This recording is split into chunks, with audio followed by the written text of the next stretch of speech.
समझ में आ रहा है ना? जो पहले पढ़ाया है सारा समझ में आया हुआ है, कोई दिक्कत तो नहीं किसी को? कोई भी दिक्कत हो पहले के पढ़ाए हुए में तो बेटा लेक्चर्स को दोबारा जाके देख लेना, एक एक चीज क्रिस्टल क्लियर हो जाएगी, क्योंकि हम बहुत प्यार से चल रहे हैं, बहुत आराम से चल रहे हैं। जब चीजें समझ में आ जाएंगी तब दौड़ेंगे, है ना? चलो तो स्टार्ट करते हैं पिछले सवाल के साथ ही जो हम डिस्कस कर रहे थे। भाई हमने डायमेंशंस के बारे में एक इंपॉर्टेंट चीज देखी थी कि डायमेंशन हमारी लाइफ में बहुत यूजफुल है। मैं किसी भी फॉर्मूला को चेक कर सकता हूं कि सही है या गलत है डायमेंशन एनालिसिस से। फॉर्मूला के बराबर वाले साइन के इधर और इधर डायमेंशन सेम होनी चाहिए, ये चीज तो पता है ना, पिछले लेक्चर में बता दिया था कि मान लो जैसे मैं कोई भी लिख रहा हूं F is equals to MA, ठीक है, ये लिख रहा हूं, या फिर बेसिक लिख रहा हूं मैं, ग्रेविटेशन फॉर्मूला लिख रहा हूं, मान लो F is equals to G M1 M2 upon R square, इस तरह से लिख रहा हूं, या फिर और कुछ लिख रहा हूं। कोई भी फॉर्मूला अगर मैं लिखता हूं तो मैं चेक कर सकता हूं कि वो सही है या वो गलत है, ठीक है। मैं आप लोगों को कमेंट्स देख नहीं पा रहा हूं, आई होप आप लोग बिल्कुल एकदम सही फ्लुएंसी में कमेंट किए जा रहे हैं, आप लोगों को समझ में आ रही हैं चीजें, ठीक है। तो भैया ये बात हमें समझ में आ चुकी है, राइट। अब अगर कोई डाउट नहीं है तो अब हम बढ़ते हैं आगे। हमने देख लिया कि डायमेंशन हमारी लाइफ में कितना यूजफुल है, कि हम उसका फॉर्मूला को चेक कर सकते हैं, किसी को भी हम फॉर्मूला की कंसिस्टेंसी चेक कर सकते हैं। कंसिस्टेंसी का मतलब क्या है कि सही है या गलत है ना। चलो अब हमने बोला कि हम एक क्वांटिटी से दूसरी क्वांटिटी के रिलेशन को भी पता कर सकते हैं डायमेंशन से, ठीक है। तो वही हम करने जा रहे हैं, एक क्वांटिटी से दूसरे क्वांटिटी का रिलेशन। तो इसका तरीका होता है, वो तरीका आपको समझ में आना चाहिए और याद रखना है, ठीक है। तो याद रखना है, समझ में आना चाहिए, बहुत अच्छी बात है कि consider a pendulum having a bob attached to string that oscillates under the action of force of gravity. Suppose that the period of oscillation of the simple pendulum depends on its length, mass and acceleration due to gravity. तो derive करना है इसका expression for its time period using a method of dimension. Clear है? समझ में आ गया। मतलब मैंने आपको बताया पेंडुलम क्या होता है, ऐसी एक रस्सी होती है, उसके यहाँ पे एक पत्थर बंधा होता है, उसको ऐसे करके ऐसे छोड़ देते ना तो ऐसे ऐसे चक्कर काटता रहता है। तो एक चक्कर का पूरा टाइम जो होता है उसे टाइम पीरियड बोलते हैं। मतलब यहां से छोड़ा है ना, तो यहां से जाके वापस यहीं पे आने में जितना टाइम लगेगा उसे बोलते हैं एक चक्कर, ठीक है। एक पोजीशन से मैं चलता हूं, मैं ऐसे घूम घूम के वापस उसी पोजीशन पे आ जाता हूं, तो मैंने एक चक्कर काट लिया। तो जिस पोजीशन से चलता है उसी पोजीशन पे आ जाएगा तो एक चक्कर हो गया। इस चक्कर में लगे समय को हम बोलते हैं टाइम पीरियड। क्लियर है? क्या बोलते हैं? Time period. तो भाई मुझे यहां तक तो समझ में आ चुकी थी कहानी, ये सब पिछली क्लास में सब डिस्कस कर लिया था। तो मुझे बोला गया कि टाइम पीरियड है ना जो बॉब का, वो डिपेंड करता है मतलब प्रोपोर्शनल है किसके? लेंथ के, मास के और एक्सेलरेशन ड्यू टू ग्रेविटी के। तो मैंने क्या किया, मैंने एक काम कर लिया, मुझे ये तो पता है कि इन पर डिपेंड कर रहा है, लेकिन मुझे एक्चुअल में ये नहीं पता कि डिपेंड कैसे कर रहा है। हो सकता है कि टाइम पीरियड इसके स्क्वायर के डिपेंड कर रहा हो, मास के पावर 3 पे डिपेंड कर रहा हो और जी की पावर 5 पे डिपेंड कर रहा हो, है ना। तो मुझे क्या है, पता नहीं है स्पेसिफिकली कि किस क्वांटिटी की कितनी पावर पे डिपेंड कर रहा है। तो मैं मान लेता हूं कि भाई एल की पावर ए पे डिपेंड कर रहा है, एम की पावर पी पे डिपेंड कर रहा है और जी की पावर सी पे डिपेंड कर रहा है। ऐसा समझ लिया हमने। चलो अब आगे चलते हैं। आगे चलेंगे तो बेटा होगा क्या, ये है टाइम, ठीक है। क्या है ये? टाइम। और टाइम है इधर और ये प्रोपोर्शनल का साइन है, मतलब इसे बराबर लगा दूंगा मैं, इसको बराबर का साइन कर दूंगा तो एक कांस्टेंट आ जाएगा, ठीक है। या फिर आपको ये भी नहीं करना है तो ये भी ना करो, आप डायरेक्ट ही डायमेंशंस को कंपेयर भी कर सकते हो। देखो क्या होगा, इस तरह से मैंने लिख दिया कि जब भी हम प्रोपोर्शनल का साइन हटाते हैं तो एक कांस्टेंट आ जाता है, वो के मान लो, सी मान लो, जो मानना है वो मानो, ठीक है। चलो तो आई होप यहां तक तो आपको क्लैरिटी है बिल्कुल। अब मुझे पता है कि बराबर के इधर भी टाइम है तो इधर भी टाइम होना चाहिए, ये तो कांस्टेंट है, इसकी तो कोई डायमेंशन होगी नहीं, ये तो कोई नंबर होगा मान लो, ठीक है। तो मतलब एल की पावर ए, एम की पावर बी, जी की पावर सी का जो मैं एनालिसिस करूंगा तो मेरे पास में टोटल डायमेंशन जो है वो टाइम के बराबर आनी चाहिए, ठीक है। तो इधर की डायमेंशन के बराबर होनी चाहिए। क्लियर है? चलो तो भैया होगा क्या, इधर की डायमेंशन होगी T1, टाइम की डायमेंशन क्या होती है? T1, ठीक है। के एल लेंथ की डायमेंशन क्या होती है? L1, तो L1 की पावर लिख दी मैंने A। मास की डायमेंशन क्या होती है? M1, तो मैंने M1 की पावर लिख दी B, ठीक है। और जी, जी क्या है, एक्सेलरेशन ड्यू टू ग्रेविटी, यानी कि एक्सेलरेशन है। एक्सेलरेशन की डायमेंशन क्या होती है, L1t-2। ये चीज आपको पता होनी चाहिए, L1t-2। ये चीजें बेटा अच्छे से पता होनी चाहिए कि किसकी डायमेंशन क्या होती है। अब आपको अच्छे से आना चाहिए, आपको कुछ डायमेंशन याद होनी चाहिए, mass, velocity, acceleration, force, work, energy, power, torque, ये सारी चीजें आपको पता होनी चाहिए, ठीक है। तो भाई यहां तक कहानी आ गई। अब मुझे पता है कि इधर की जो डायमेंशन है वो इधर के बराबर होनी चाहिए, ठीक है। तो इधर देखता हूं मैं, इधर अगर देखता हूं तो लेंथ की डायमेंशन कितनी है, लेंथ की डायमेंशन है यहां पे, चलो इसे और सॉल्व कर लेते हैं। मुझे पता चला कि लेंथ की डायमेंशन आ गई कितनी, a, और यहां पे कितनी है c, तो a प्लस c आ गई। यहां पे लेंथ की डायमेंशन, यहां पे लेंथ की पावर कितनी है, a है, यहां पे c है, तो a प्लस c आ गई लेंथ की डायमेंशन, ठीक है। अब मैं क्या करता हूं, मास की डायमेंशन देखता हूं, मास एक में ही है तो मास की डायमेंशन हो जाएगी b, और फिर मैं देखता हूं टाइम, तो टाइम की डायमेंशन कितनी हो जाएगी, -2c, टाइम की पावर -2c हो जाएगी, ठीक है। यहां तक क्लियर है, बिल्कुल बेसिक चीजें चल रही हैं, चलो सिंपल मैथ्स चल रहा है बिल्कुल, ठीक है। अब आगे चलते हैं, आगे हम चलेंगे तो भैया टाइम यहां पे चल ही रहा है अपने साथ साथ, टाइम तो इधर चल रहा है, हमने बस इसको मैथमेटिक्स से सिंप्लीफाई किया है। भैया पावर थी, मैंने इनकी डायमेंशन लिखी, डायमेंशन से पावर को मल्टीप्लाई, ऊपर देखो इसकी पावर L1 की पावर a है ना, तो L की पावर a है यहाँ पे, और यहाँ पे L की पावर c है, L की पावर a और L की पावर c क्या हो जाएंगे, L की power a plus c, power तो मल्टीप्लाई करना आता ना, चलो बहुत बढ़िया, बहुत ही बढ़िया, ठीक है। अब आगे चलेंगे तो m की पावर आ गई b और t की पावर आ गई -2c। अब मुझे लेफ्ट और राइट की डायमेंशन को क्या करना है, कंपेयर करना है। कैसे, देखो इधर क्या है, इधर मुझे दिया हुआ है लेंथ की डायमेंशन है a प्लस सी, और इधर लेंथ है ही नहीं, तो a प्लस सी की वैल्यू क्या होगी, 0। पहली इक्वेशन बन गई, ठीक है। मुझे इधर दिया हुआ है लेंथ, लेंथ की डायमेंशन क्या है, a प्लस सी, और इधर लेंथ कोई है ही नहीं, तो लेंथ की डायमेंशन a प्लस सी है, इसका मतलब a प्लस सी 0 होना चाहिए, क्योंकि इधर तो a प्लस सी है ही नहीं, सॉरी इधर तो लेंथ है ही नहीं। उसके बाद मास देखता हूं, मास अगर देखूंगा तो मास की पावर है b, और इधर मास की पावर क्या है, 0, मास है ही नहीं इधर, मास की पावर 0 तो b की वैल्यू भी 0 होनी चाहिए, तो b की वैल्यू भी 0 रहेगी, ठीक है। उसके बाद भाई मुझे दिया हुआ है t की पावर है -2c, और इधर दे रखी है t की पावर 1, तो उधर जितनी है t की पावर उधर इतनी भी होनी चाहिए, तो -2c बराबर आ जाएगा 1, ठीक है। एबीसी की वैल्यू निकालो, क्या आएगी एबीसी की, बेसिक मैथमेटिक्स अगेन सिंपल। देखो यहां से a बराबर आ गया -c, b की वैल्यू 0 ही है, और c की वैल्यू आ गई -1/2। अगर c की वैल्यू -1/2 है तो a की वैल्यू कितनी हो जाएगी, +1/2, ठीक है, समझ में आ गया। तो a की वैल्यू आ गई 1/2, c की वैल्यू -1/2, और b की वैल्यू आ गई 0। तो अब अपने फॉर्मूला में पुट कर दो, जो हमने फॉर्मूला बनाया था ना ये टाइम पीरियड का, ये इसमें a b c की डायमेंशन पुट कर दो। तो जैसे आप पुट करोगे ना, तो a की वैल्यू क्या आई, 1/2, तो a की वैल्यू मैं रख दूंगा 1/2, b की वैल्यू क्या आई 0, तो b की वैल्यू रख दूंगा 0। उसके बाद c की वैल्यू क्या आई, c की वैल्यू है -1/2, तो रख दूंगा -1/2, ठीक है। तो बेटा अपने पास फॉर्मूला क्या बन जाएगा, t इज इक्वल्स टू, चलो थोड़ा नीचे लिख देता हूं, फॉर्मूला जो आएगा वो आ जाएगा t is equals to k, l की पावर a थी ना, तो l की पावर a का मतलब क्या है 1/2। उसके बाद क्या आ जाएगा, b की मास की पावर थी b की वैल्यू थी 0, और ग्रेविटेशनल एक्सेलरेशन की पावर थी c की वैल्यू थी -1/2। तो इसकी पावर 0 तो 1 हो जाएगा, किसी भी क्वांटिटी की पावर अगर 0 होती है तो क्या हो जाता है, 1 हो जाता है। तो ये बन जाएगा k l की पावर 1/2 इंटू जी की पावर -1/2।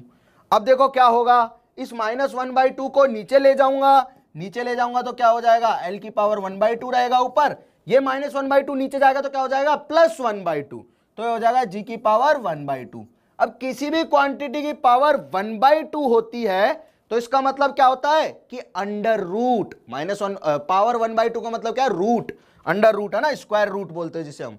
तो भैया ये हो जाएगा k टाइम्स √L/g, तो ये आ गया अपने पास में टाइम पीरियड का फॉर्मूला। समझ में आया, आई होप आप लोगों को समझ में आया है। समझ में आया है तो प्लीज लाइक करें इस सेशन को, शेयर कर दे फटाफट से, और नहीं आया है तो मुझे बताओ, मिलते हैं फिर दोबारा इसी पर्टिकुलर चीज के साथ में। आई होप आप लोगों को ये समझ में आया है कैसे मैंने ये फॉर्मूला डिराइव किया है। एक्चुअल में आके टी की वैल्यू क्या होती है, 2π होती है, वो हम आगे पढ़ लेंगे। यहां पे कांस्टेंट की वैल्यू डिफाइन नहीं होती, हमने खुद ने आर्बिटरी माना है, ठीक है। बट हमें क्या करना था, हमें बस एल और जी और एम में फॉर्मूला डिराइव करना था। एम की पावर जी आ गई थी, लेकिन एम पे डिपेंड नहीं कर रहा है, मुझे पता चल गया। तो भैया टी की वैल्यू आ गया अपने पास में अंडर रूट एल अपॉन जी। ठीक है, समझ में आ गया, बिल्कुल बेसिक है, कोई बहुत ज्यादा डिफिकल्ट चीज नहीं है। बेटा जो बोल रहे कि दोबारा कर दो, प्लीज पिछला वाला देख के करके आओ यार।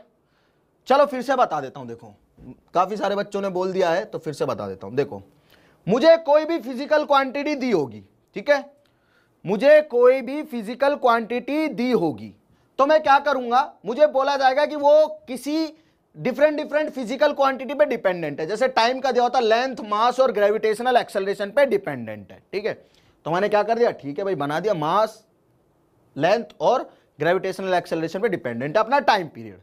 अब मुझे ये नहीं पता कि कितनी पावर पे डिपेंडेंट है, ये तो पता है कि इन तीनों पे डिपेंड करता है, लेकिन मुझे ये नहीं पता कि कितनी पावर पे डिपेंडेंट है।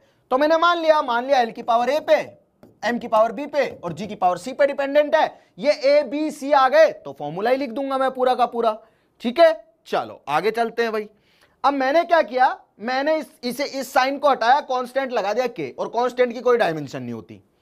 फिर मैंने टी को एज इट इज लिखा, एल की पावर ए, एम की पावर बी, जी की power C as it is लिख दिया।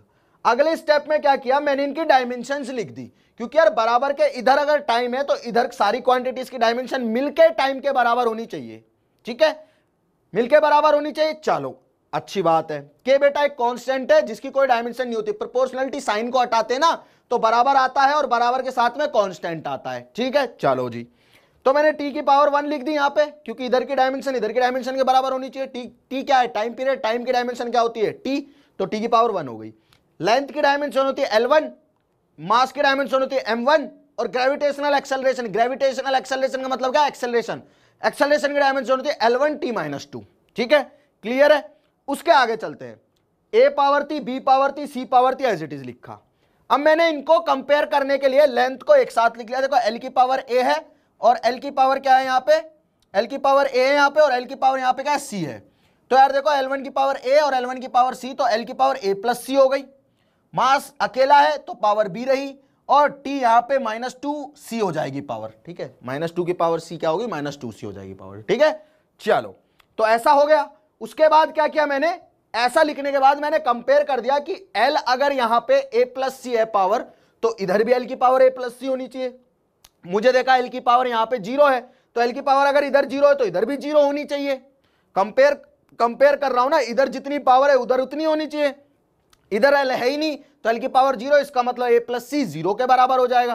क्लियर है। उसके बाद मैंने क्या किया, इधर मास है लेकिन इधर मास नहीं है, तो मुझे पता चल गया कि b भी 0 के बराबर हो जाएगा। और उधर क्या है, टाइम की पावर -2c है, इधर टाइम की पावर 1 है, तो मैंने -2c को 1 के बराबर कर दिया।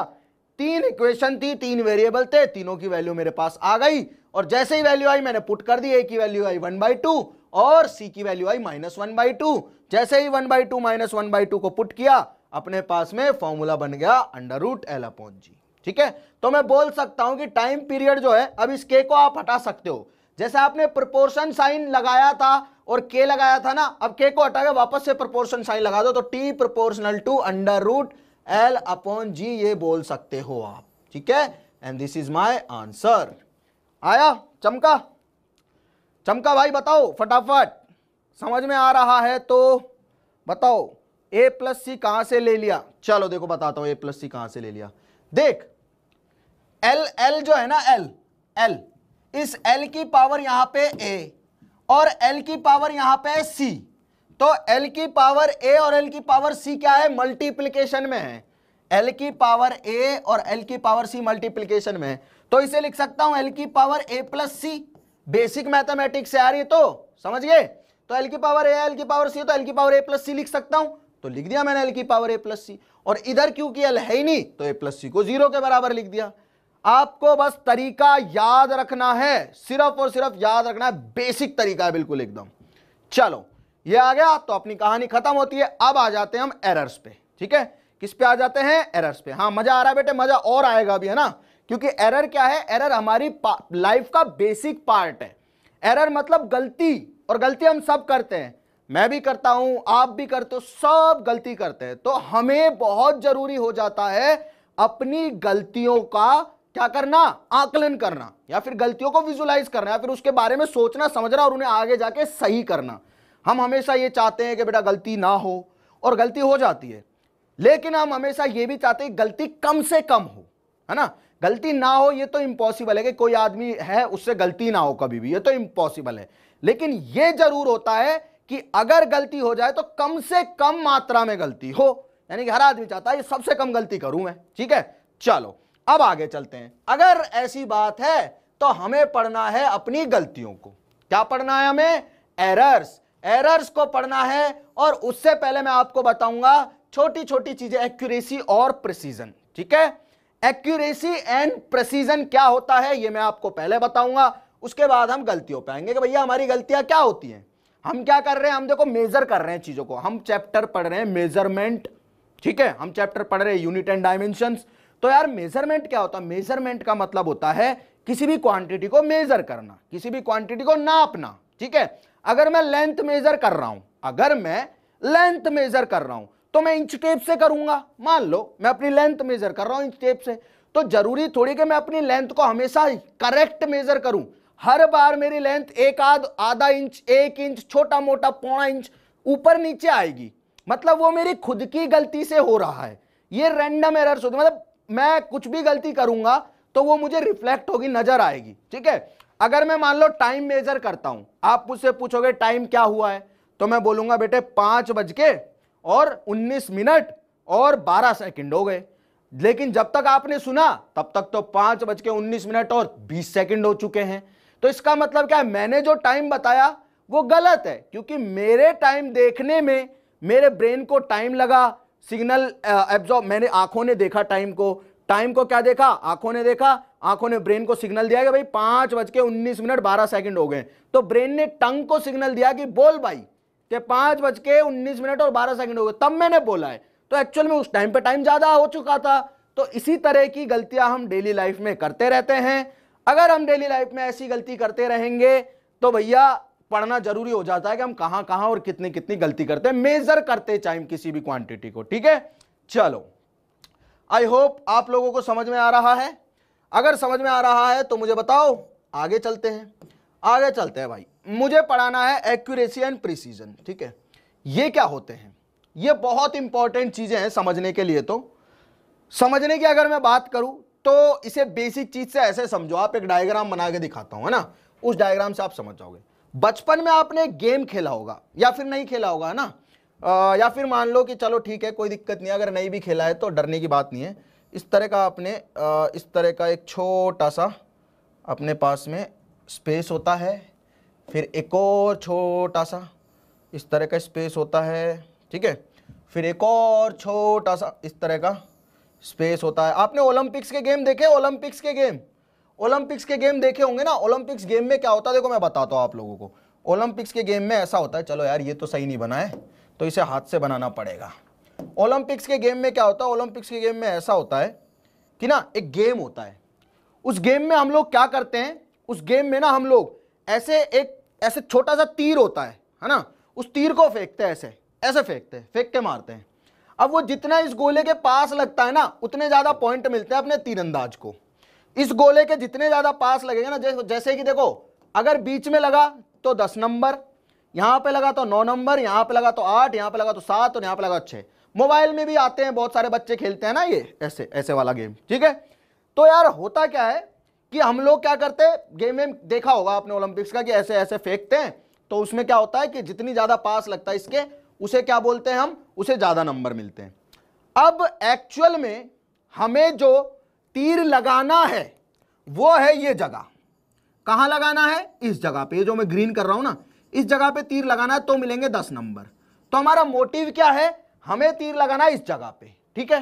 क्लियर है? हाँ, डार्ट जो बच्चे बोल रहे हैं बिल्कुल सही है, बहुत सही है, समझ में आ रहा है, ठीक है। अब देख भाई, यहां पे मुझे क्या करना है, मुझे यहां पे तीर लगाना है, ठीक है, ऐसे यहां पे तीर लगाना है। यहां पे ग्रीन स्पॉट पे तीर लग गया तो क्या मिलेंगे मुझे मिलेंगे 10 नंबर। बिल्कुल सही बात, 10 नंबर मिलेंगे। तो मैं क्या करता हूं, मैं कोशिश करता हूं, मैं तीर लगाता हूं। मेरा पहला तीर लगता है यहां पे। कहां पे लगता है पहला तीर?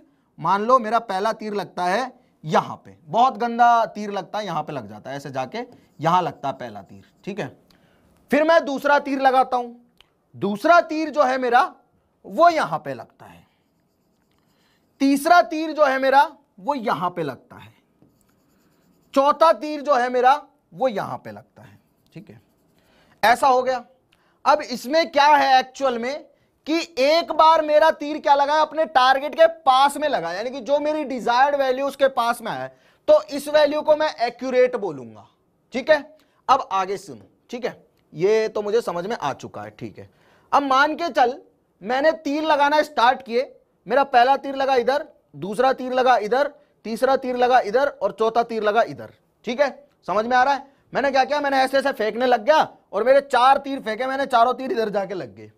अब ये तीर क्या है, एक दूसरे के पास पास में है, पास पास में है, इसका मतलब मेरी जो वैल्यूज है वो बहुत प्रेसाइज है, इसे बोलते हैं हम प्रिसीजन।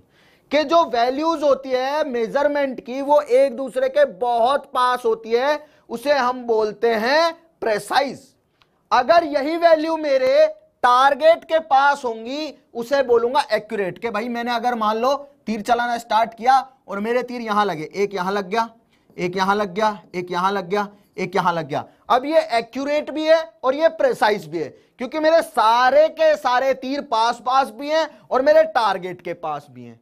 तो कोई भी वैल्यू एक्यूरेट कब होगी, जब वो टारगेट के पास होगी, और प्रिसाइज कब होगी, जब सारी वैल्यू पास पास होंगी। और एक्यूरेट और प्रिसाइज कब होगी, जब टारगेट के पास होगी सारी वैल्यू और आपस में भी पास पास होगी। ठीक है, आई होप समझ में आ चुका है आपको। बच्चा बोल रहा है कि अजय सिंह सर मैं ट्यूशन नहीं जाऊंगा। बेटा आपको ट्यूशन नहीं जाना पड़े इसलिए तो डाउट नट ये सब कर रहा है, ट्यूशन बिल्कुल नहीं जाना पड़ेगा आपको। ठीक है, यहां से पढ़ के आप बोर्ड में इजीली 90% से ऊपर नंबर लेके आ सकते हो, आप आराम से किसी भी एग्जाम को क्रैक कर सकते हो। बस आपको मेहनत से काम करना है, जितनी मेहनत हम कर रहे हैं उतनी मेहनत आप लोगों को करनी है। ठीक है, चलो ये समझ में आया क्या होता है एक्यूरेसी और प्रिसीजन। मैंने बोला कि भैया अगर मेरी सारी वैल्यू पास पास है, मैंने यहां तीर लगाया, यहां तीर लगाया, यहां तीर लगाया, यहां तीर लगाया, यहां तीर लगाया, तो इसे बोलूंगा मैं प्रिसीजन। ठीक है, क्या बोलूंगा, प्रिसीजन। लेकिन मान लो टारगेट यहां पे है, ठीक है, और मेरी वैल्यू यहां पे आ रही है, एक भी वैल्यू यहां पे आ गई, तो यह है एक्यूरेट वैल्यू। ठीक है, यह है एक्यूरेट वैल्यू। मतलब टारगेट के पास जो होती है वो होती है एक्यूरेट, और जो सारी वैल्यू पास पास होती है, चाहे टारगेट से दूर हो चाहे पास हो, लेकिन मैं जितने भी तीर फेंक रहा हूं सारे एक ही जगह पे जाके लग रहे हैं। अब मुझे मतलब नहीं है कि कौन सी जगह पे जाके लग रहे हैं, लेकिन सारे अगर एक ही जगह पे जाके लग रहे हैं तो वो होगी प्रिसाइजनेस, मेरे हाथों की प्रिसाइजनेस। लेकिन वहीं पे अगर मेरे तीर किस पे जाके लग रहे हैं, टारगेट पे जाके लग रहे हैं, तो वो एक्यूरेट है। एक तीर फेंका वो टारगेट पे जाके लगा, एक्यूरेट है। दूसरा फेंका वो भी टारगेट के पास गया, तो ये भी एक्यूरेट है। तीसरा फेंका एक्यूरेट है, चौथा फेंका एक्यूरेट है। अब सारी वैल्यू पास पास हो गई, एक्यूरेट तो है ही लेकिन प्रिसाइज भी है। समझ में आ गया? आई होप समझ में आ गया है। समझ में आ गया है, बहुत अच्छी बात है। अगर नहीं आया है तो मुझे बताओ अगर समझ में आ गया है तो मुझे बताओ, नहीं आया तो भी बताओ, सारी चीजें समझाएंगे भाई बिल्कुल बैठ के। यहां पे आ गया समझ में? अब समझ में आया कि भाई हमें क्या करना है, हमें हर वैल्यू को एक्यूरेट भी रखना है और प्रिसाइज भी रखना है। हमें क्या करनी है, हमें एक्सपेरिमेंटल रीडिंग्स लेनी है, हमें चीजें मेजर करनी है, हमें मास मेजर करना है, हमें टाइम मेजर करना है, हमें बहुत सारी चीजें मेजर करनी है। तो हम क्या करेंगे, पहली कोशिश तो करेंगे कि सारी वैल्यू उसकी ट्रू वैल्यू के पास आए, मतलब एग्जैक्ट वैल्यू जो है, जैसे मास मेजर कर रहा हूं तो मैं कोशिश करूंगा कि मेरी जो वैल्यू आएगी पहली वो उसके ट्रू वेट के पास है, मतलब उसका एक्चुअल में जो मास है उसके पास मेरी वैल्यू आनी चाहिए, तो वो हो गया एक्यूरेट। अब मैं कोशिश करूंगा कि सारी की सारी वैल्यू ही मेरी क्या हो, एक्यूरेट। सारी वैल्यू एक्यूरेट हो गई तो एक्यूरेट तो है ही, लेकिन सारी वैल्यू एक्यूरेट हो गई तो प्रिसाइज भी है, तो मेरी रीडिंग एक्यूरेट प्लस प्रिसाइज हो जाएगी। ठीक है, समझ में आ गया? आई होप आप लोगों को समझ में आ चुका है। समझ में आ गया है तो चलते हैं आगे। बिल्कुल नो डाउट, बहुत अच्छी बात है। अगर टारगेट के पास वैल्यू है, टारगेट के पास वैल्यू तो एक्यूरेट है, और सारी वैल्यू पास पास है तो प्रिसाइज है। अब वो चाहे टारगेट के पास हो चाहे नहीं हो, ठीक है, चाहे वैल्यू पास हो टारगेट के चाहे नहीं हो, बट पास पास होनी चाहिए तो बोलूंगा प्रिसाइज है। लेकिन टारगेट के पास होगी तो एक्यूरेट है, और टारगेट के पास भी हो और आपस में भी पास पास हो तो प्रिसाइज भी है, एक्यूरेट भी है, और यही हमें चाहिए। ठीक है, चलो आई होप आप लोगों को समझ में आ गया। आगे चलते हैं। ठीक है बेटा, मजा बहुत आएगा पढ़ने में। फिजिक्स सबसे ब्यूटीफुल सब्जेक्ट है साइंस का। हमें बोला जाता है, मतलब कि एक बहुत बहुत पुरानी कहावत है, हम जैसे अब मैं कोई पुरानी बुक पढ़ रहा हूं, है ना, बहुत पुरानी बुक पढ़ रहा हूं फिजिसिस्ट की किसी की, तो उसमें लिखा हुआ है कि physics is the king of science while mathematics is it's queen. मतलब फिजिक्स को किंग क्यों बोला गया है साइंस का? क्योंकि इसमें उतनी ब्यूटी है कि आप चीजों को समझ पाओ, आप दुनिया को समझ पाओगे, जो हम करते हैं ना डेली लाइफ में वो सारी चीजें आपको समझ में आएंगी। बट एक अच्छे टीचर का होना बहुत जरूरी है इस फील को दिलाने के लिए, ठीक है? तो आप बिल्कुल सही प्लेटफॉर्म पे हैं, आगे चलते हैं, पढ़ते हैं। चलो, अब एरर जो है उसके भी दो तरीके होते हैं, मतलब एरर के भी टाइप हो सकते हैं ना। गलती मैं कर रहा हूं, मैंने एक्यूरेसी प्रेसिजन सिखा दिया। एक्यूरेसी प्रेसिजन क्यों जरूरी है लाइफ में? क्योंकि हमें हर बार सही रीडिंग चाहिए, मैं हर बार सही मास तोलना चाहता हूं। मान लो आप दुकान पे गए, ठीक है, मान लो आप दुकान पे गए, आपने बोला भैया 1 किलो चीनी दे दो, भैया ने 1 किलो चीनी तोल दी। अब 1 किलो का बट्टा रखा हुआ है एक जगह पे, दूसरी जगह पे 1 किलो चीनी रखी हुई है। एक्यूरेसी प्रिसीजन क्यों जरूरी है ये बता रहा हूं, ठीक है? तो भैया ने कोशिश की कि जितना बट्टा है उतनी चीनी आ जाए, गांव की बात कर रहा हूं, जितना बट्टा है उतनी क्या आ जाए, चीनी आ जाए, ठीक है। तो भैया ने एक्यूरेट वैल्यू निकाल ली, जितने का बट्टा था 1 किलो का उतनी ही चीनी तोल दी, तो एक्यूरेट आई वैल्यू। एक्यूरेसी तो इसलिए जरूरी है, आप कम थोड़ी लेके आ जाओगे यार, आप बोलोगे भैया पैसे तो मैं पूरे दे रहा हूं, आप चीनी कम काहे को दे रहे हो मेरे को, चीनी भी बराबर दो, आप लड़ मरोगे उससे, पेल के आ जाओगे उसको, है ना?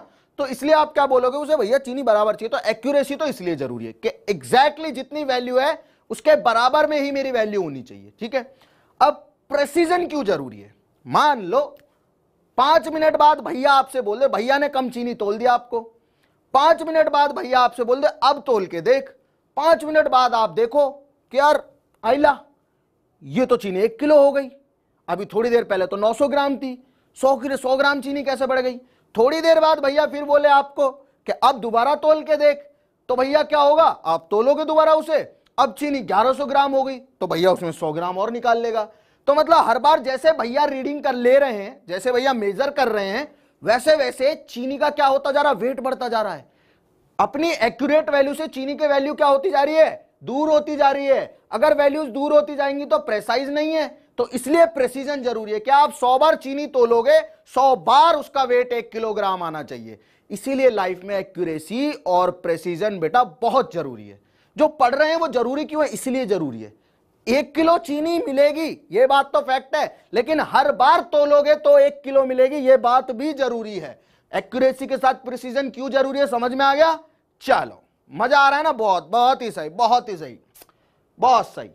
अब आगे चलते हैं ना, आगे चलते हैं तो भैया देखो अपने को पढ़ते पढ़ते आधा घंटा हो गया, पता भी नहीं चला ना। तो ऐसी ही चलेंगी सारी क्लासें, टाइम निकलता जाएगा पता भी नहीं चलेगा।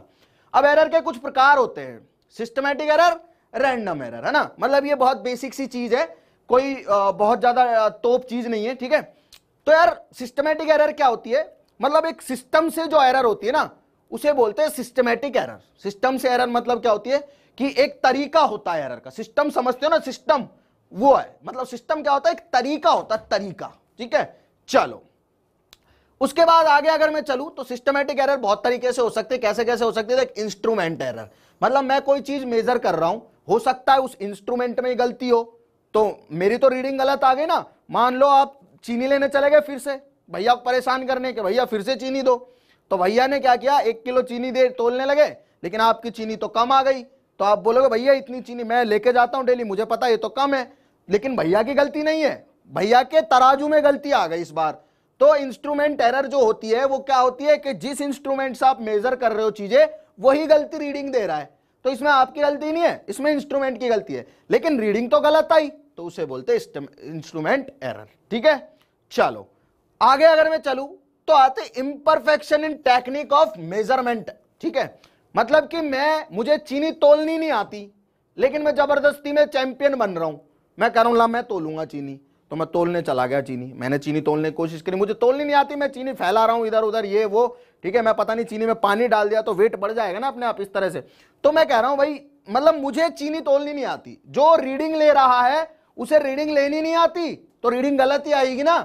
इसीलिए इसे बोलते हैं imperfection in technique of measurement, के जो मेजरमेंट ले रहा है, जो रीडिंग ले रहा है उसकी टेक्निक ही गलत है, तो रीडिंग कैसे सही आ जाएगी, एरर आएगी।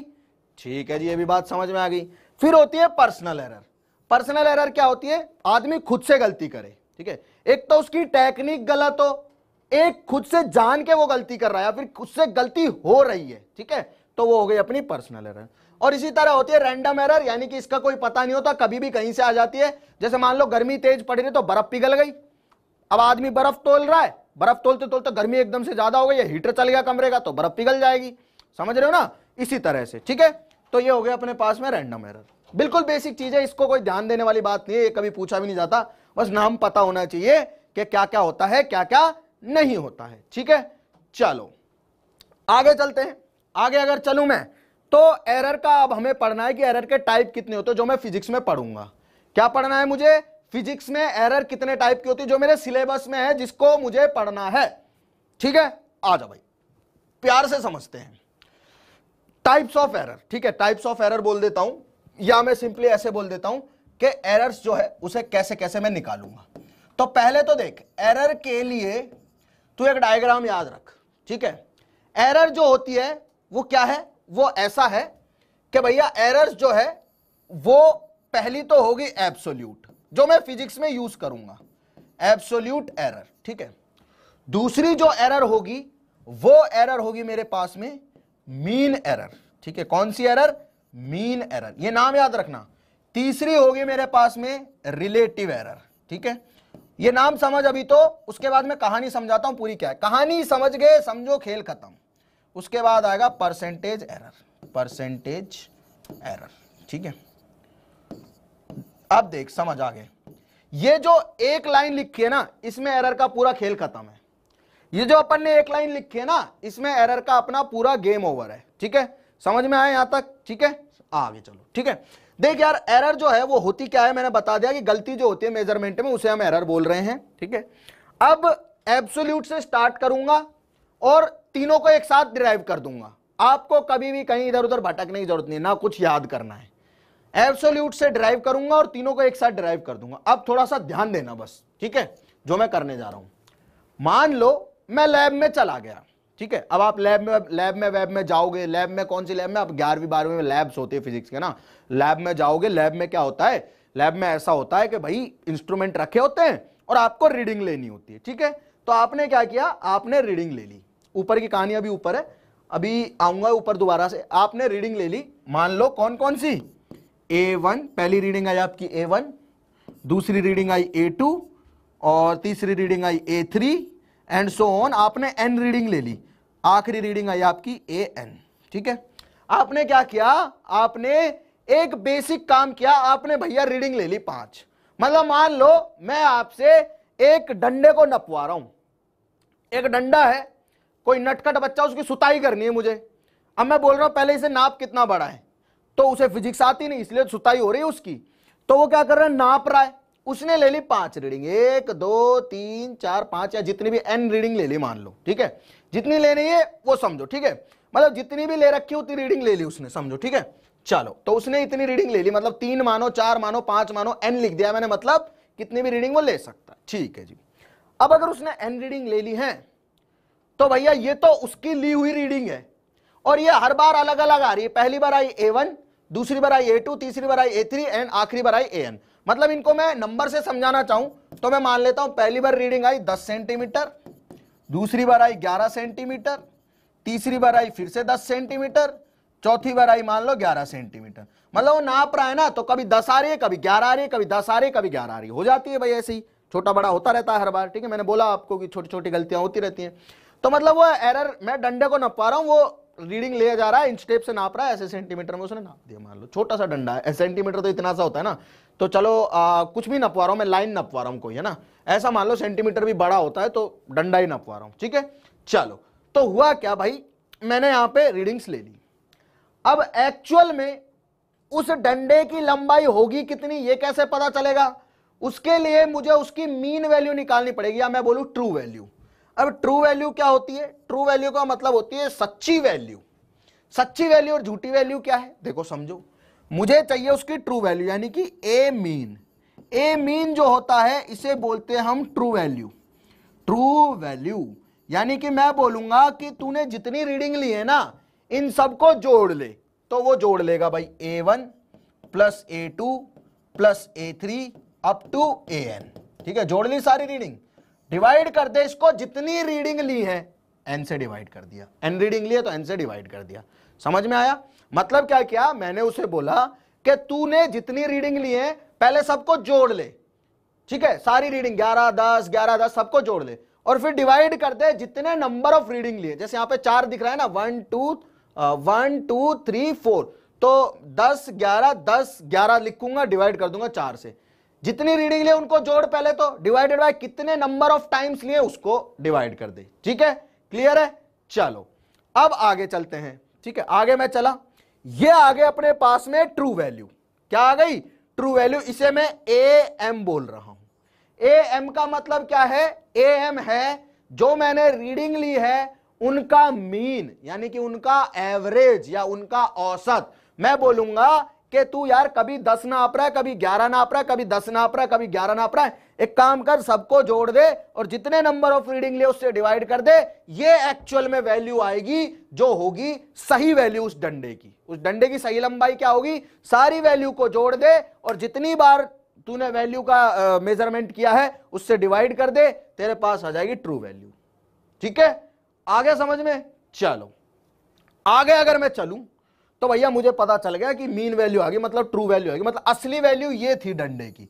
लड़का ले रहा था A1 A2 A3 AN reading, असली वैल्यू आई ये। और असली वैल्यू निकालेंगे कैसे? जितनी रीडिंग लिए सबको जोड़ूंगा, डिवाइडेड बाय जितनी बार मैंने मेजरमेंट किया, जितनी बार मैंने रीडिंग ली उससे डिवाइड कर दूंगा। ठीक है, चलो अब मैं क्या करता हूं, मैंने ले लिया ट्रू वैल्यू निकाल ली, मतलब ये असली वैल्यू है।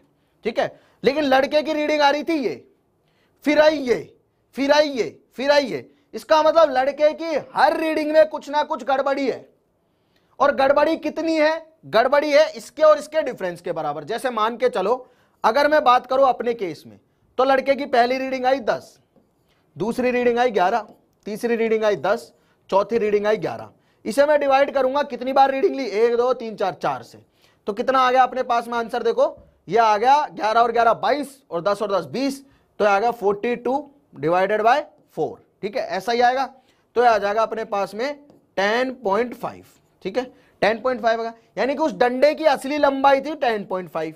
ठीक है, लेकिन लड़के ने पहली में ली है 10, तो इसका मतलब उसने 0.5 की गड़बड़ी करी पहले में। दूसरे में ली है 11, यानी कि दूसरे में भी 0.5 की गड़बड़ी करी है, लेकिन ज्यादा लेके करी है। तीसरे में लिए फिर से 10, यानी कि 0.5 की नीचे गड़बड़ी करी है। और चौथे में लिए 11, यानी कि 0.5 की ऊपर गड़बड़ी करी है। असली वैल्यू तो ये थी डंडे की, इससे भैया उसने रीडिंग हमेशा गड़बड़ी में वाली ली है। रीडिंग हमेशा कौन सी ली है? गड़बड़ी वाली ली है। तो इसका मतलब जो ये गड़बड़ी कर रहा है ना वो 0.5 की हर बार, इसे ही बोलते हैं एब्सोल्यूट एरर। समझ में आया एब्सोल्यूट एरर? मैंने क्या किया, मैंने लड़के को बोला रीडिंग लेके आ, वो 4 रीडिंग ले आया। मैंने उसको बोला कि ये तो तेरी सारी अलग अलग रीडिंग आ रही हैं, असली रीडिंग पता है क्या है इसकी? इन सबको जितनी रीडिंग लेके आया उससे डिवाइड कर। तो उसने 4 रीडिंग लेके आया, 4 से डिवाइड कर दिया। ठीक है, तो असली रीडिंग आई ये। अब मैंने बोला देख तेरी हर रीडिंग गलत है, क्योंकि असली तो ये है, तेरी एक भी रीडिंग इससे मैच नहीं हो रही। इसका मतलब असली रीडिंग ये है, तेरी हर रीडिंग में गलती है। तो जो गलती इसकी हर रीडिंग में आ रही है ना उसे बोलते हैं एब्सोल्यूट एरर। समझ में आ गया? समझ में आ गया? आई होप आप लोगों को समझ में आ चुका है। बिल्कुल सही बात है, समझ में आ रहा है ना, तो बहुत अच्छी बात है। मजा आ रहा है तो बताओ, क्योंकि अपना लेक्चर यार खत्म होने वाला है ना, 5-7 मिनट का और है, फिर बाकी कल पढ़ेंगे, मतलब नेक्स्ट लेक्चर में पढ़ेंगे। ठीक है, तो मैंने क्या किया, मैंने बोल दिया कि भाई हर रीडिंग में जो तेरी गलती है उसे बोल रहा हूं एब्सोल्यूट एरर। इसका मतलब अगर मैं बात करूं एब्सोल्यूट एरर की, किसकी बात करूं? एब्सोल्यूट एरर की। तो एब्सोल्यूट एरर का मतलब हो गया कि मीन वैल्यू माइनस पहली वैल्यू, मीन वैल्यू माइनस दूसरी वैल्यू, मीन वैल्यू माइनस तीसरी वैल्यू, और मीन वैल्यू माइनस चौथी वैल्यू। ठीक है, ये अपने पास में आ गया। क्लियर है? ठीक है, समझ में आ गया? आई होप आप लोगों को समझ में आ चुका है। मतलब कि मैंने क्या किया, मैंने मीन वैल्यू लिखी, ये है मीन वैल्यू। मीन वैल्यू में से पहली वैल्यू घटाई तो 0.5 की गड़बड़ी आई, तो वो आ गई पहली रीडिंग में एब्सोल्यूट एरर। पहली रीडिंग में एब्सोल्यूट एरर क्या आएगी? अपनी ट्रू वैल्यू यानी कि मीन वैल्यू, उसमें से माइनस कर देता हूं मैं मेरी पहली रीडिंग को। यार मैं रीडिंग लेके आया, उस रीडिंग में कितनी गड़बड़ी कैसे पता चलेगा? ट्रू वैल्यू में से घटा के देखूंगा, पता चल जाएगा कितनी गड़बड़ी है। ठीक है, फिर सेम दूसरी में, फिर सेम तीसरी में, फिर सेम चौथी में। अब यार होगा कुछ ऐसा, कैसा होगा? होगा कुछ ऐसा कि ये गड़बड़ी जो है ये ऊपर भी हो सकती है मीन वैल्यू से और ये नीचे भी हो सकती है मीन वैल्यू से। क्लियर है यहां तक तो बात? तो मुझे पता नहीं कि पॉजिटिव आएगी या नेगेटिव, तो मैं हमेशा इसका मॉड लूंगा। क्या लूंगा? मॉड लूंगा। ठीक है, मोड कौन सा? मोड वो वाला नहीं कि एक मोड आया मैं उत्ते दिल छोड़ आया, वो वाला मोड नहीं लेना है, बेसिक मोड लेना है जो नेगेटिव वैल्यू को भी पॉजिटिव बना दे। मतलब यहां पे जो भी डिफरेंस आएगा ना उसे हमेशा पॉजिटिव लेना है। ठीक है, समझ में आ गया? क्लियर है। आगे चलते हैं। मतलब कि अगर मुझे एन रीडिंग लेनी है तो मैं क्या लिखूंगा? एन रीडिंग लिखूंगा पहले, जो आई डिवाइडेड बाय जितनी बार मैंने रीडिंग ली, एन बार ली तो एन से डिवाइड कर दिया। क्लियर है? तो मेरे पास में क्या आ गई? मेरे पास में एक मीन वैल्यू आ गई, जैसी ये आई थी। समझ में आ रहा है ना? तो ये मीन वैल्यू आ गई, बिल्कुल सही बात है। अब मैं क्या करता हूं, मैं देखता हूं कि मेरी जो असली वैल्यू है वो तो ये है, लेकिन मेरी रीडिंग तो ये आ रही थी, तो मैंने हर रीडिंग में गलती करी है और वही गलती होगी हर रीडिंग की एब्सोल्यूट एरर, जो कि ऐसे लिखी जाएगी। ठीक है, तो एब्सोल्यूट एरर क्या हो गई बेटा? एब्सोल्यूट एरर हो गई हर रीडिंग में मैं ट्रू वैल्यू से कितना कम या ज्यादा रीडिंग ले रहा हूं। ठीक है, हर रीडिंग में मैं ट्रू वैल्यू से कितना ज्यादा या कम रीडिंग ले रहा हूं, वो होगी एब्सोल्यूट एरर। ठीक है, और एब्सोल्यूट एरर को लिखा कैसे जाएगा? एब्सोल्यूट एरर को लिखा जाएगा कि am माइनस a1, मतलब ट्रू वैल्यू में से पहली वैल्यू घटा दी, फिर दूसरी क्या होगी? दूसरी में एब्सोल्यूट एरर होगी am माइनस a2, मतलब ट्रू वैल्यू में से दूसरी रीडिंग घटा दी, एंड सो ऑन चलता रहेगा n तक। ठीक है, समझ में आ गया? आई होप आपको समझ में आ चुका है। ठीक है, चलो आगे चलें। अब आती है मीन एरर। एब्सोल्यूट एरर हो गया, बिल्कुल क्लियर है फंडा, बिल्कुल बेसिक और क्लियर होना चाहिए। अब आती है मीन एरर। मीन का मतलब क्या होता है? मीन का मतलब होता है माध्य, हिंदी में या फिर बोलते हैं औसत या बोलते हैं एवरेज। ठीक है, समझ में आ गया? ओके, तो समझ में आ गया। चलो सर निकाल के वी सेम ही आएगा बेटा, मुझे सवाल समझ नहीं आया तेरा। ठीक है, यहां पे आते हैं वापस से। Mean mean mean mean error की बात करते हैं। अब मीन एरर क्या होगी? जो मैंने एब्सोल्यूट एरर निकाली है ना, जो मैंने एब्सोल्यूट एरर निकाली है उनका मीन ले लो। अब देखो मैंने यहां पे एब्सोल्यूट एरर क्या क्या निकाली थी? मैंने यहां पे एब्सोल्यूट एरर निकाली थी, पहले में एब्सोल्यूट एरर कितनी आएगी? 0.5, दूसरे में कितनी आएगी? 0.5, तीसरे में कितनी आएगी? 0.5, और चौथे में भी कितनी आएगी? 0.5। देख मैंने पहले ट्रू वैल्यू निकाली, ट्रू वैल्यू से मैंने इसका एब्सोल्यूट एरर निकाला। एब्सोल्यूट एरर का मतलब क्या कि मेरी हर रीडिंग में कितनी गलती है, तो वो आई पहली में आई 0.5, दूसरी में आई 0.5, तीसरी में आई 0.5 और चौथी में आई 0.5। इतनी इतनी मेरी हर रीडिंग में गलती थी। अब मैं गलतियों का भी औसत ले लूं, गलतियों का भी एवरेज ले लूं, तो वो हो जाएगा मीन एरर। मीन एरर का मतलब क्या है? एरर का मतलब है गलती, मीन का मतलब है एवरेज। तो मेरी गलतियों का एवरेज लेना है मुझे, तो मैंने पहले में 0.5 की गलती करी, दूसरे में 0.5 की गलती करी, तीसरे में 0.5 की गलती करी और चौथे में 0.5 की गलती करी। अगर मैं इसका एवरेज ले लूं, मतलब 0.5 प्लस 0.5 प्लस 0.5 प्लस 0.5 डिवाइड कर दूं मैं इसे किससे? 4 से, क्योंकि 4 रीडिंग है ना। एवरेज के लिए क्या करते हैं? नंबर ऑफ क्वांटिटीज से डिवाइड करते हैं, sum of quantity divided by number of quantity. तो मैं अपनी गलतियों का भी एवरेज ले लूं तो क्या हो गया भाई? अपने पास में मीन एरर आ गया।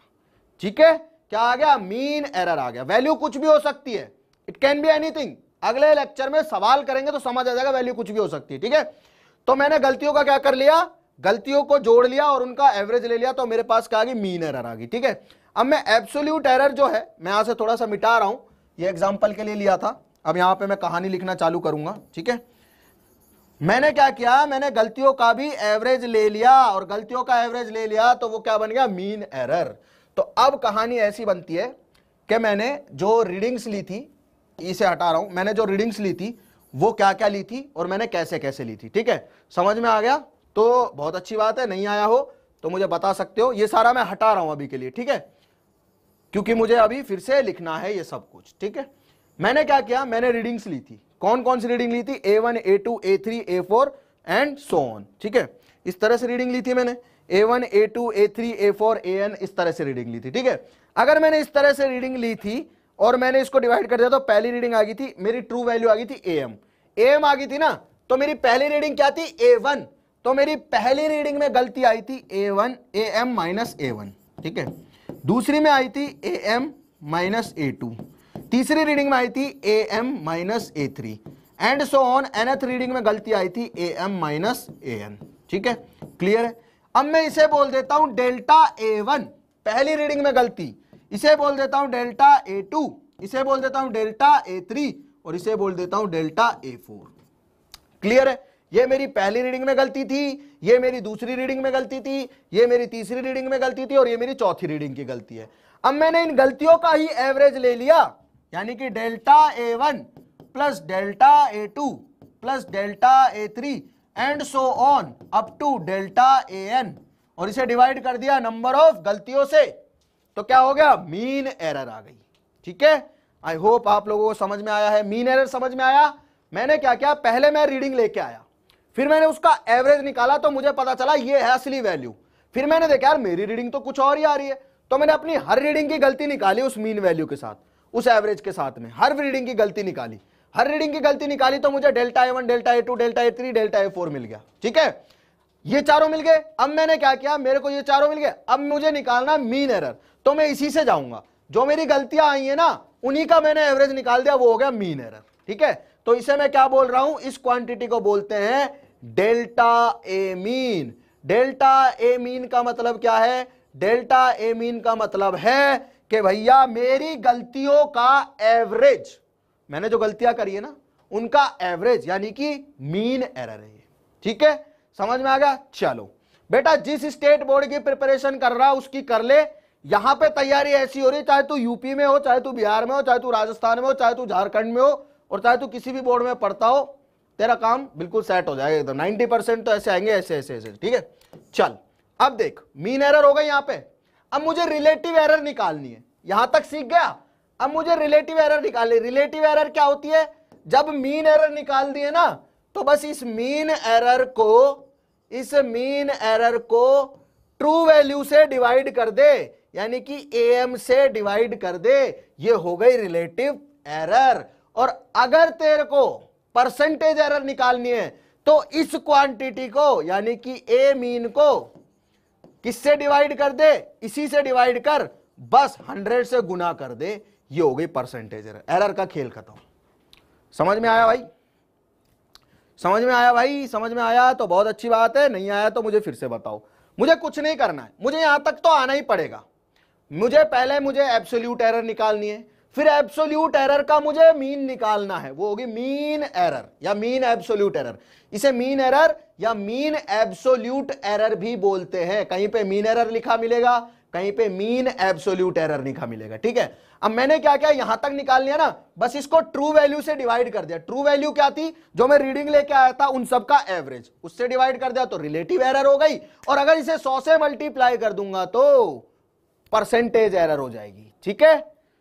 समझ में आ गया, बिल्कुल सही बात है। चलो आई होप आप लोगों को समझ में आ गया है। प्लीज अगले लेक्चर में, जब भी 11वीं का लेक्चर होगा अगला, इस लेक्चर को दोबारा पढ़ के आइए, 2-3 बार पढ़ लो। वैसे मेरा काम था समझाने का, मैंने समझा दिया, अब याद रखने का काम किसका है बेटा, आपका, तो वो आप ही को करना है, ठीक है। तो आप लोग पढ़ के आइए एनर्जी से, एकदम मस्त, जितना अच्छे से पढ़ सकते हो उतना अच्छे से पढ़ के आइए। मैं मिलूंगा आपको अगले लेक्चर में, बाल कटवा के अच्छे से, है ना, बहुत बड़े हो गए। तो मिलते हैं अगले लेक्चर में, प्लीज पढ़ के जरूर आइए, क्योंकि मैं अगले में एक सवाल करवाऊंगा, तो ये सारी चीजें आपको पता होनी चाहिए। पढ़ाने का काम था वो हो चुका है। तो चलिए मिलते हैं फिर अगले लेक्चर में। थैंक यू सो मच, तब तक स्वस्थ रहे, मस्त रहे।